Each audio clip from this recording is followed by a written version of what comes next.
தாகமா இருக்கு, வாயெல்லாம் காஞ்சிட்டு வருதுன்னா இந்த வாயும் உதடும் நனைகிற அளவுக்கு மட்டும் தண்ணி குடிச்சுக்கங்க, வேற எதுவும் சாப்பிடக்கூடாதுன்னு சொல்லிடும். வெறும் பச்சை தண்ணிய அந்த வாய் உதடு காஞ்சிட்டு வர்ற மாதிரி இருக்கும் பொழுது அந்த வாயையும் அந்த உதட்டையும் நனைக்கிற அளவுக்கு மட்டும் தண்ணி குடிச்சுக்கங்க, வேற எதுவும் சாப்பிடக்கூடாது. அந்த காய்ச்சல் தானா குறைஞ்சு அடுத்து பசி வர்ற வரைக்கும் சொல்லுவோம். அப்ப காய்ச்சல் வந்துருச்சுன்னா அந்த காய்ச்சல் குறையிற வரைக்கும் சும்மா இருந்து மட்டும் பாருங்களேன், அதுக்கு பிறகு அவர் உடம்புல நோய் எதிர்ப்பு சக்தி முழு பலமாயிரும். ஆனா நம்ம எல்லாருமே குழந்தைகளுக்கு தான் மெயினா காய்ச்சல் வரும். ஏன் அப்படின்னா குழந்தை பிறந்ததுல இருந்து தன்னுடைய நோய் எதிர்ப்பு சக்தியை பலப்பட ஒவ்வொரு ஸ்டேஜுக்கு 6 மாசத்துக்கு ஒரு ஸ்டேஜ் உடம்புல ஒரு மாற்றங்கள் ஏற்படும். பல்லு முளைக்கும் போது, குழந்தை குப்புற விழுகும் போது இதெல்லாம் ஒரு வயிற்றால போகும், இல்லாட்டி ஒரு காய்ச்சல் வரும். பல்லு முளைக்கும் போது ஒரு காய்ச்சல் வரும், அந்த குழந்தை எந்திரிச்சு நடக்கிறதுக்கு முன்னாடி ஒரு காய்ச்சல் வரும். இதெல்லாமே அந்த உடம்புல இருக்கக்கூடிய மாற்றங்கள், உடல்நிலையில் இருக்கக்கூடிய நோய் எதிர்ப்பு சக்தியுடைய ஒவ்வொரு ஸ்டேஜ் பை ஸ்டேஜான மாற்றங்கள் வரும்போது அந்த காய்ச்சல் லேசா ஏற்படும். அந்த காய்ச்சல் வரும்போதெல்லாம் நீங்க மருந்து கொடுக்காம அந்த காய்ச்சல் குறையிற வரைக்கும் உணவும் கொடுக்காம இருந்தீங்கன்னா அந்த குழந்தை எதிர்காலத்தில் நோய் எதிர்ப்பு சக்தி முழு பலத்தோடு இருக்கக்கூடிய குழந்தையாக இருக்கும். எந்த நோயும் ஈஸியா அட்டாக் பண்ணாத அளவுக்கு அந்த குழந்தை ஆரோக்கியமான குழந்தையா இருக்கு. இல்லை அப்படின்னா எடுத்ததுக்கெல்லாம் நம்ம காய்ச்சலுக்கெல்லாம் சளிக்கெல்லாம் மருந்து கொடுக்க அந்த குழந்தை நோஜான குழந்தையா மாறும். அப்ப காய்ச்சல் வந்தா அந்த காய்ச்சல் குறையிற வரைக்கும் எந்த மருந்தும் கொடுக்க கூடாதுங்கிறதா இயற்கையான விஷயம். பெரியவங்க அத்தனை பேருக்கு என்னுடைய வணக்கத்தை தெரிவிச்சுட்டேன். என் பேர் பி ஜெயபிரகாஷ். நான் ஒரு சிறிய கேள்வி கேட்கலான்ட்டு இருக்கேன். உலகத்தில் இருக்கக்கூடிய அத்தனை குழந்தைகளுக்கும் உலக சுகாதார மையமே போலியோ டிராப்ஸ் கொடுக்க சொல்லுது. அந்த போலியோ டிராப்ஸ் கூட ரசாயனம் தான். அந்த போலியோ டிராப்ஸ் ஒரு வீட்லயே ஒரு குழந்தைய விட்டு போகக்கூடாது, பஸ் ஸ்டாண்ட் முதல் ரயில்வே ஸ்டேஷன் அத்தனையும் கொடுக்குறாங்க. நீங்க சொல்லக்கூடிய கருத்துக்கள்ல அது ரசாயனம் தான். அப்படின்னா அந்த போலியோ டிராப்ஸ் கூட வேண்டாமா? இதுதான் என்னுடைய கேள்வி. போலியோ டிராப் சொட்டு மருந்து நோய் எதிர்ப்பு சக்தியை கொடுக்கும் சொல்லி விளம்பரப்படுத்தி அரசாங்கமே கொடுத்துக்கிட்டு இருக்கு, இது கொடுக்கலாமான்னு கேட்கிறாங்க. அருமையான கேள்வி, அவசியமான கேள்வி. இன்னைக்கு உலகத்திலேயே மொத்தமே ஒரு 7-8 நாடுகள்ல தான் இந்த போலியோ மருந்தை கொடுத்துக்கிட்டு இருக்கிறாங்க. இந்த போலியோ மருந்தை கண்டுபிடிச்ச அந்த விஞ்ஞானி என்ன சொல்றாங்கன்னா, இந்த மருந்துகளால தான் நோய் வருது அப்படிங்கிற உண்மையை வெளியே சொல்லியிருக்கிறாங்க. ஆனா மருத்துவ உண்மைகள் எல்லாம் மக்களுக்கு வந்து சேர்றதே இல்லை. இந்த மெடிக்கல் ஜேர்னல் அப்படிங்கிற ஒரு விஷயம் மக்கள் மத்தியில பரபரப்பான விஷயத்தை மட்டுமே சொல்லிட்டு மருத்துவ உண்மையில எல்லாம் மறைச்சிருது. உலகம் முழுக்க ஆன்டி வேக்சினேஷன் லீக் அப்படிங்கிற ஒரு அமைப்பு உலகம் முழுவதும் செயல்பட்டு இருக்குது. அதற்கு இந்தியாவில் தலைமை பொறுப்பில் இருக்கிறவர் டாக்டர் புகழேந்திங்கிறவர். அவர் ஆங்கில மருத்துவத்தை சார்ந்தவர். விஜய் டிவியில கூட அவருடைய பேட்டி எடுத்திருக்காங்க. சென்னையில் ஒரு கருத்தரங்கு நடத்தினாங்க. இந்த ஒரு போலியோ சொட்டு மருந்து, அதாவது இந்த சொட்டு மருந்து, அதாவது தடுப்பூசி அப்படிக்கான ஒரு கருத்தரங்கு நடத்தும் போது அந்த டாக்டர் அதில் பேசினாங்க. எந்தெந்த நாடுகள் எல்லாம் இந்த போலியோ சொட்டு மருந்து மட்டுமல்ல தடுப்பூசிகள் பயன்படுத்தப்பட்டுச்சோ அந்த நாடுகள்ல அந்த அது சம்பந்தப்பட்ட நோய்கள் தான் அதிகமாக இருக்குங்கிறதா விஞ்ஞான உண்மை, மருத்துவ உண்மையாவே இருக்கு. இன்னைக்குமே அதை இன்டர்நெட்ல உள்ள போய் கூட அந்த செய்தியை பார்க்கலாம். எங்களுடைய மருத்துவ ஆலோசனை என்ன சொல்லுது அப்படின்னா, மருந்து போடாதீங்க, சொட்டு மருந்து கொடுக்காதீங்க, போலியோ டிராப்ஸ் கொடுக்காதீங்க, அது பூரா விஷங்கள் தான். நீங்க சொன்ன மாதிரி அது விஷங்கள் தான். அது நோயைத்தான் உண்டாக்குமே தவிர நோய் வராம பாதுகாக்காது. அதான் உண்மை. ராஜராஜன், என்னோட கேள்வி 2 கேள்வி. முதல் கேள்வி, ஆக்சிடென்ட் ஆகி போன் கட் ஆயிடுச்சுன்னா இல்லாட்டி கையோ காலோ கல்டு தனியா விழுந்துருச்சுன்னா ஆங்கில மருத்துவ முறையில சர்ஜரி பண்றாங்க. இதுல அந்த மாதிரி ஏதாவது இருக்கா? 1. 2வது, பிரெயின் கேன்சர் இல்லாட்டி பிளட் கேன்சர் சொல்றாங்க, இதுக்கு மருந்து? நல்ல கேள்வி. அதாவது திடீர்னு ஒரு விபத்து ஏற்பட்டு எலும்பு முறிஞ்சு போச்சு. நீங்க இவ்வளவு பெரிய மருத்துவ முறைங்கிறீங்க, ஒரு மேன்மையான மருத்துவ முறைங்கிறீங்க, நல்ல மருத்துவ முறைங்கிறீங்க. இதுல அலோபதி மருத்துவத்தில் சர்ஜரி பண்ணி எல்லாத்தையும் சேர்த்து வச்சிடறாங்க. உங்க இதுல இருக்கான்னு சொல்லி கேட்கறாங்க. அதே மாதிரி கேன்சர் அப்படிங்கிற நோய்க்கு தீர்வு இருக்கான்னு சொல்லி கேட்கறாங்க. உடலுடைய தன்மை முதல்ல நாம இவ்வளவு நேரம் பேசிக்கிட்டு இருந்ததெல்லாம் நோய்க்காகத்தான். விபத்துங்கிறது நோய் இல்லை. அப்படி இருந்தாலும் கூட எலும்பு முறிவு அப்படிங்கிற ஒரு விஷயத்த இன்னைக்கு ஆங்கில மருத்துவம் செஞ்சுக்கிட்டு இருக்கு. நம்ம நாட்டில் எத்தனையோ பல கிராமங்கள்ல இன்னும் செஞ்சுக்கிட்டே இருக்காங்க, எந்த விதமான அறுவை சிகிச்சை இல்லாம. தேனி மாவட்டம், எங்களுடைய ஊர் தேனி மாவட்டம், உத்தமபாளையம் பக்கத்துல சின்னமனூருக்கு கிழக்க பூசாரி கவுண்டன்பட்டின்னு ஒரு ஊர். அங்க எலும்பு சிகிச்சை நிபுணர்கள் அவங்களெல்லாம், எக்ஸ்ரே கண்கள் அவர்களுக்கு. அந்த எலும்பு அப்படி தொட்டு பார்த்தாங்கன்னா அது கிராக்கா, எலும்பு இருக்கிற இடத்த விட்டு நகண்டு இருக்கா, எலும்பு துண்டா போயிடுச்சா கரெக்டா சொல்லிடுவாங்க ஒரு நிமிஷத்துல. ஆனா நம்முடைய நிபுணர்களுக்கு இன்னொரு கருவியில படம் பாட்டு சொல்லணும். அதையுமே என்ன செய்யறாங்க, அதை அறுத்து தசைகளை அறுத்து உள்ளுக்குள்ள பிளேட் வச்சு, பிளேட்டுக்கு 2 பிளேட் இணைக்கிறதுக்கு இந்த ஸ்க்ரூ போடுறாங்க. இந்த ஸ்க்ரூ என்ன செய்யும், இந்த எலும்பு நல்லா இருக்க எலும்பை ஓட்ட இணைச்சிடும். ஏங்க சார், உடஞ்சு போன எலும்பை இணைக்கிறதுக்கு பிளேட் வைக்கிறீங்க, அப்பதான் சேருன்னு சொல்றீங்க. நல்லா இருக்க எலும்ப ட்ரில் பண்ணி ஓட்ட ஸ்க்ரூவை போடுறீங்களே, அப்புறம் அந்த ஓட்டை எப்படி சார் அடைக்கிறது கேட்டா, அந்த ஓட்டை அதுவா அடைஞ்சுக்கிறன்னு சொல்றாங்க. அதுவா நம்ம போட்டு ஓட்ட போடக்கூடிய அந்த ஓட்டை அதுவா அடையும் பொழுது இந்த எலும்பு முறிவு சேராதா? இந்த கிராமங்களில் நாட்டுப்புற கட்டில என்ன செய்யறாங்க, எலும்பு எங்க முறிஞ்சு போச்சோ அதை பார்த்து நேர எடுத்து வச்சு அசையாம இருக்கிறதுக்கு கட்டு போட்டு வராங்க. அவ்வளவுதான், எலும்பு அதான் சேர்ந்து. இதுக்குன்னு தனியா மருந்து, கால்சியம் சத்து, கால்சியம் இன்ஜெக்ஷன், இது போன ஹம்பக் தேவையே இல்லை.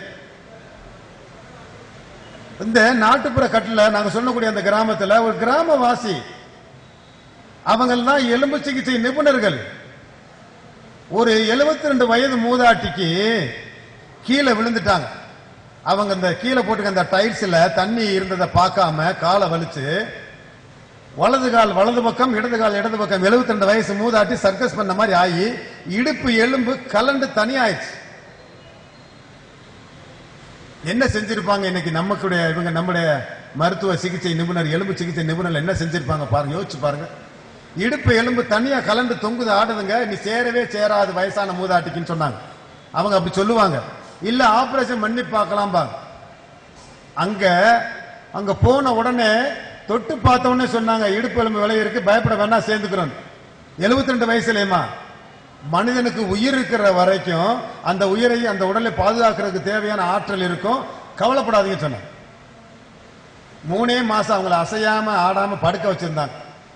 நாங்கெல்லாம் பார்த்துட்டு அவங்கள இனி அவ்வளவுதான், இந்த பாட்டி எந்திரிக்காது நாங்க நினைச்சோம். அந்த மூட்டை எலும்பு மட்டும் இல்ல, முழங்காலுக்கு கீழே எலும்பு முறிவு, எலும்பு 2 துண்டாயிருச்சு.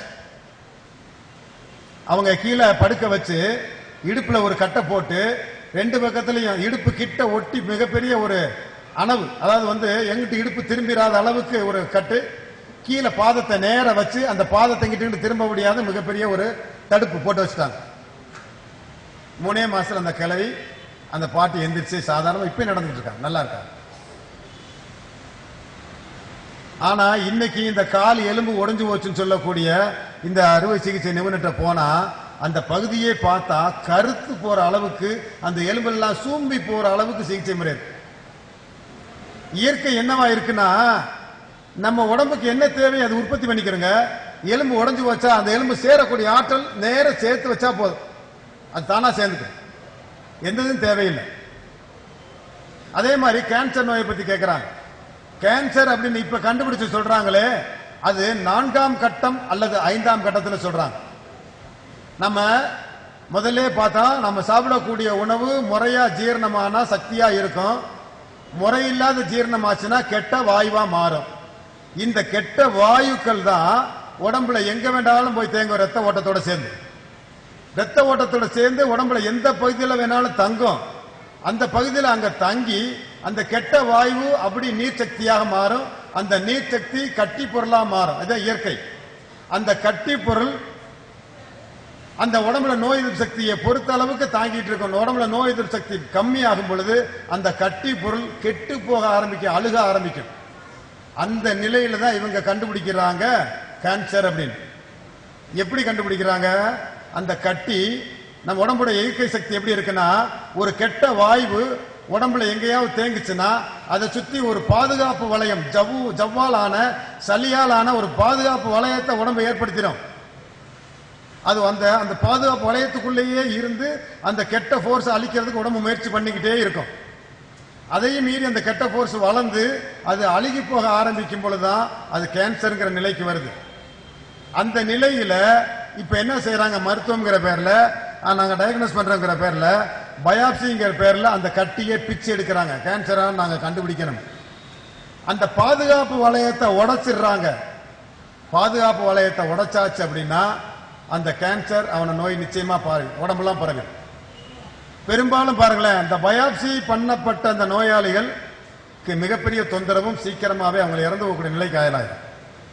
நாங்க என்ன சொல்றோம் அப்படின்னா, உங்களுக்கு என் உடம்புல எங்கன கட்டி எப்படியா கொஞ்சம் கட்டியா இருந்தாலும் கட்டிய தொடாதீங்க. கட்டிய பிக்காத அளவுக்கு நீங்க இங்க வாங்க. அவங்க என்ன செய்யறாங்கன்னா கட்டிய பிச்சு விட்டுறாங்க. ஒண்ணு, அதுக்கு ரேடியேஷன் சொல்லக்கூடிய அந்த பகுதியில் இருக்கக்கூடிய எல்லா செல்லுகளையும் அழிக்கக்கூடிய அந்த ரேடியேஷன் அனுப்புறாங்க. அது எல்லா கிருமியும் அதை அழிக்குதான். அது நல்ல செல்லு சேர்த்து அழிக்க, அந்த உடம்புல கூடிய நல்ல செல்லுகளை சேர்த்து அழிச்சிடும். அந்த பகுதியில் கீமோதெரபின்னு ஒண்ணு கொடுப்பாங்க, ஹையஸ்ட் ஸ்டீராய்டு மருந்து. அதுதான் உடம்புல இருக்கக்கூடிய கிட்னியை பலகீனப்படுத்தக்கூடிய ஒரு மருந்து.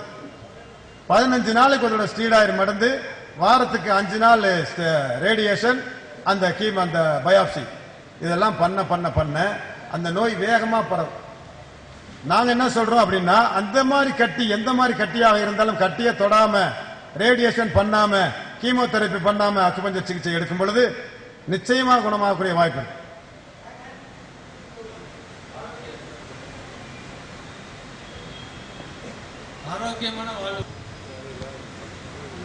ஆரோக்கியமா வாழ்வதற்கு உடற்பயிற்சி அவசியமே இல்லைங்க.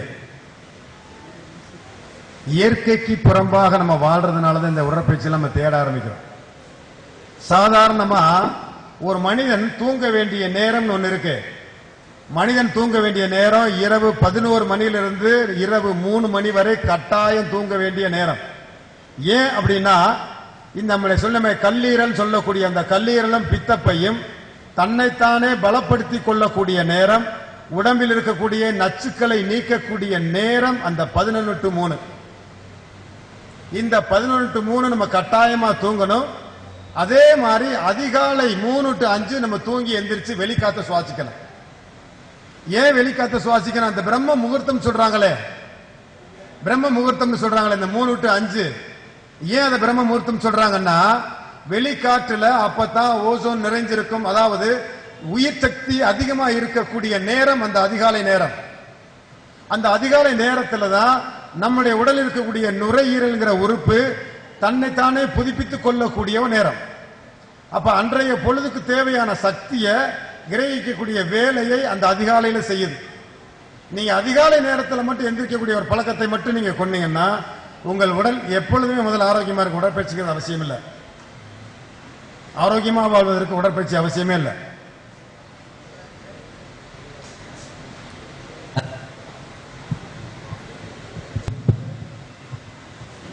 சார் நீங்க சொல்லுங்க, அவர் என்ன சொன்னாங்க? மனநோய்க்கு தீர்வு இருக்கான்னு.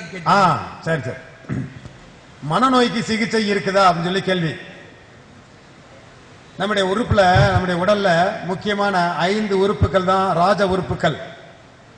பஞ்சபூதம் சொல்லமே, நிலம், நீர், நெருப்பு, காற்று, ஆகாயம் என்று சொல்லக்கூடிய இந்த பஞ்சபூதங்கள் தான் மனிதனுடைய உடல். இந்த பஞ்சபூதங்களை உடலிலே நிர்ணயிக்கக்கூடிய உறுப்புகள் இருதயம், நுரையீரல், கல்லீரல், மண்ணீரல், கிட்னி. இந்த உறுப்புகள் தான் இந்த உடலுடைய ஆரோக்கியத்தை நிர்ணயம் பண்ணது. இந்த மனம் என்ற ஒரு உணர்வுகளை, மனம் என்ற உணர்ச்சிகளையும் இந்த உறுப்பு தான் கொடுக்குது. உதாரணத்துக்கு கல்லீரல் கெட்டு போச்சு அப்படின்னா கோப உணர்வும் எரிச்ச உணர்வும் கூடுதலா வரும். மண்ணீரல் அப்படிங்கிற உறுப்பு பலகீனப்பட்டு போச்சு அப்படின்னா கவலைங்கிற உணர்வும் எதையும் எதிர்கொள்ளக்கூடிய தைரியமும் இல்லாத ஒரு தன்மை ஏற்பட்டு போயிடும். கிட்னிங்கிற உறுப்பு பலம் இழந்து போகும் பொழுது பயம் என்ற உணர்வு உடம்புல அதிகமா போயிடும். இருதயம்ங்கிற உறுப்பு கெட்டு போகும் பொழுது அவனுக்கு பெருமையும் அகங்காரமும் கூடும்.